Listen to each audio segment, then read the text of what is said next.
আসসালামু আলাইকুম। আহ, আজকের ভিডিওতে আমরা শুরু করছি ইন্ট্রোডাকশন টু ডেটাবেস সিস্টেমস। তো আমাদের কম্পিউটার জগতের এটা মেরুদণ্ড আর কি। সফটওয়্যার যেটা ব্যবহার করার কারণে আমাদের ডেটাগুলো আমরা সহজে খুঁজে পাই এবং ব্যবহার করতে পারি। তো এইটা একটা সিস্টেমস, যেটা হলো ডেটাবেস সিস্টেমস। তো প্রথমে আসা যাক ডেটা এবং ডেটাবেস কি। Data are facts and figures, আর ডেটাবেজ হলো structured collection of organized data. সহজ কথায় যে কোনো তথ্যই হলো ডেটা। আর যখন আমরা অনেকগুলো তথ্যকে একটি সুশৃঙ্খল উপায়ে সাজিয়ে রাখতে পারি, আহ, যেন সহজে খুঁজে পাওয়া যায়, ব্যবহার করা যায়, তাকেই বলে ডেটাবেজ। এখন আমাদের প্রশ্ন আসতে পারে, আমরা মানে এই ডেটাবেসটা কেন দরকার? তো অনেকগুলোই কারণ আছে।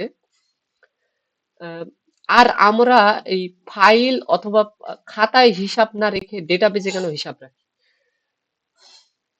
তো আসলে হলো ডেটাবেজ অনেক বড় পরিমাণে তথ্য খুব দ্রুত প্রসেস করতে পারে।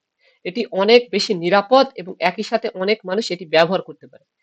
এই কারণে আমাদের হচ্ছে এই ফোল্ডার অথবা খাতায় লেখার পরিবর্তে আমরা ডেটাবেজে রাখি আর কি।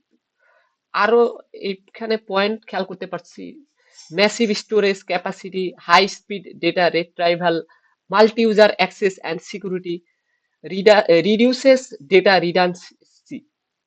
তো এরপরে আসি যে হোয়াট ইজ ডিবিএমএস। তো software that interacts with users and the database, এইটাই ডিবিএমএস। আহ, আসলে পুরো সিস্টেমটা পরিচালনা করার জন্য আমাদের একটি সফটওয়্যার প্রয়োজন হয়, যাকেই বলা হয় ডিবিএমএস, ডেটাবেস ম্যানেজমেন্ট সিস্টেম।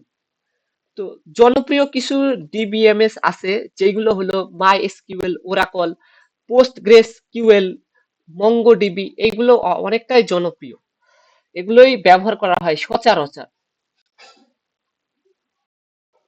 তো এই ছিল ইন্ট্রো, ডেটাবেস সিস্টেমের ইন্ট্রো।